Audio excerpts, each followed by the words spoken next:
ഉണ്ണിമുകുന്ദൻ വിപിൻ കുമാർ എന്ന് പറയുന്ന പാവപ്പെട്ടവനെ അടിച്ചെന്നുണ്ടെങ്കിൽ ഞാൻ മലയാള സിനിമയിൽ അഭിനയം നിർത്താം. പറഞ്ഞ ദിവസം ഇയാളെ കാണാൻ പോകുമ്പോൾ വളരെ യാദർശികമായിട്ട് അവിടെ വേറൊരു ഞങ്ങളുടെ കോമൺ ഫ്രണ്ട് ആയ സുഹൃത്ത് അവിടെ ഉണ്ടായി. അതിൽ വളരെ മാന്യമായിട്ടാണ് ഞാൻ സംസാരിച്ചുകൊണ്ടിരുന്നത്. അതിൽ വേറെ കുറെ പേര് ആന്റിസിപ്പേറ്റ് ചെയ്യുന്ന അടി ഉണ്ടായിട്ടില്ല. ഇതൊരു അടി കേസായിട്ട് എടുക്കാൻ ബുദ്ധിമുട്ടുണ്ട്. ബിക്കോസ് അടി ഉണ്ടായിട്ടില്ല. ഞാൻ ആവർത്തിച്ചുകൊണ്ട് പറയാണ്, ഈ ചെയ്ത കാര്യങ്ങൾ സമ്മതിക്കാനും മടിയില്ല. കൂളിംഗ് ഗ്ലാസ് വലിച്ചെറിഞ്ഞു, സത്യമാണ്. പുള്ളി പേടിച്ചിട്ട് കുറച്ചു നേരത്തിന് കരഞ്ഞിട്ട് പുള്ളി മാപ്പ് പറഞ്ഞു പോയി. ആ കൂട്ടത്തിൽ അവിടെ ഉണ്ടായ ഞങ്ങളുടെ വളരെ കോമൺ ആയ ഒരാള്, പുള്ളിക്ക് ഇതിന് ഈ വിഷയം എന്താണെന്ന് പോലും അറിയാത്ത ഒരാളാണ്. അത് പോലീസിന്റെ അടുത്ത് മൊഴി പറഞ്ഞിട്ടുണ്ട്. നിമുകുന്ദനാണ് വാർത്തകളിലൊക്കെ നിറഞ്ഞു നിൽക്കണത് അല്ലെ. ഒരു സിനിമാറ്റിക് സ്റ്റൈലിൽ തന്നെ വിപിൻ കുമാർ എന്ന് പറയുന്ന ആള് ഉണ്ണിയുടെ കൂടെ ഒട്ടിക്കൂടി സോഷ്യൽ മീഡിയയിൽ എർത്തവിളകുന്നാണ് വിപിനെ വിശേഷിപ്പിക്കുന്നത്. നിമുകുന്ദനെ മനഃപൂർവ്വം തകർക്കാൻ വേണ്ടി കൂടിയ പോലെ. ജയൻ വന്നേരി എന്ന് പറയുന്ന ഒരു യുവ സംവിധായകന്റെ സോഷ്യൽ മീഡിയ പോസ്റ്റിൽ പറയുന്നുണ്ട്, വിപിന് ഉണ്ണിയുടെ കയ്യിൽ നിന്ന് രണ്ടെണ്ണം കിട്ടിയെങ്കിൽ അത് നന്നായി പോയിന്ന്.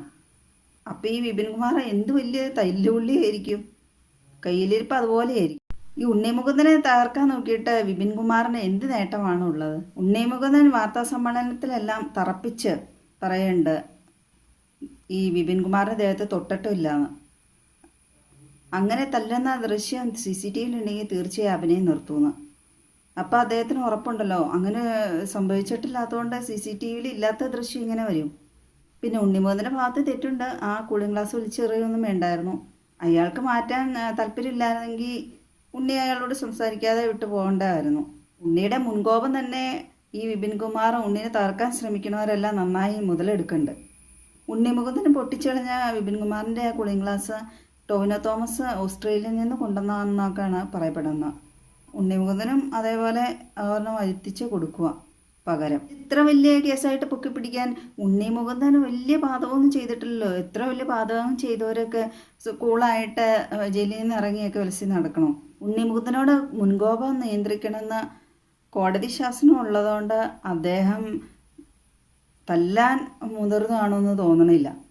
ഉണ്ണിക്ക് നേരെയുള്ള ഈ ഒളിമ്പുകളൊക്കെ കാണുമ്പോൾ എനിക്ക് ഓർമ്മ ഹിന്ദി നടനായ മൺമറഞ്ഞു പോയ സുശാന്ത് സിംഗ് രജ്പുത്തിനെയാണ്.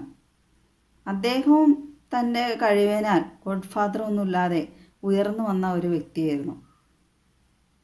പക്ഷേ നെപ്പോട്ടിസം എന്നൊരു വാചകം അന്നാണ് ഒത്തിരി കേട്ടുവന്നത്. ആ ഒറ്റ ഒരു കാരണമാണ് കൂടുതലായി അദ്ദേഹത്തിൻ്റെ മരണത്തിൽ എടുത്ത് പറയപ്പെട്ടിരുന്നത്. ഇപ്പോൾ മനസ്സിലായി, മറ്റുള്ള ഭാഷകളിൽ മാത്രമല്ല മലയാള സിനിമ ഇൻഡസ്ട്രിയിലും ഇങ്ങനെയൊക്കെ നടക്കണുണ്ടായിരിക്കുമെന്ന്. സ്വന്തം വീട് പോലും പണയം വെച്ച് സിനിമയ്ക്ക് വേണ്ടി അർപ്പിക്കപ്പെട്ട ഒരു ജീവിതം ആയതുകൊണ്ട് ഉണ്ണിമുകുന്ദനെ തകർക്കാൻ പല സ്ഥലത്തു നിന്നും ശ്രമങ്ങളുണ്ടാകുമായിരിക്കും. അദ്ദേഹത്തിന് ആ ഫീൽഡിനോടുള്ള ആത്മാർത്ഥത കാരണം ജയൻ വന്നേരി എന്ന് പറയുന്ന യുവ സംവിധായകനെ ഈ വിപിൻ കുമാറും വഞ്ചിച്ചു. ഒരു സിനിമയുടെ തിരക്കഥ പറയാൻ വേണ്ടി കുറേ ശ്രമിച്ചു ഉണ്ണിമുകുന്ദനോട്. പക്ഷേ ഉണ്ണിമുകുന്ദൻ്റെ മാനേജറാണെന്നും പറഞ്ഞുകൊണ്ട് അഭിനയിച്ച് ഈ വിപിൻ കുമാർ അദ്ദേഹത്തിൻ്റെ ആ അവസരം നഷ്ടപ്പെടുത്തി. കുറേ പരിശ്രമിച്ച് ഈ ഉണ്ണിമുകുന്ദനെ നേരിട്ട് കാണാനും അദ്ദേഹം ആ കഥ അവതരിപ്പിക്കാനും ഒക്കെ ഇടവന്നത്. അന്നേരം ഉണ്ണിമുകുന്ദൻ ചോദിച്ചു, ഗസ്റ്റ് റോളിലേക്ക് വിളിച്ച ദുൽഖർ സൽമാൻ വരുമെന്ന്.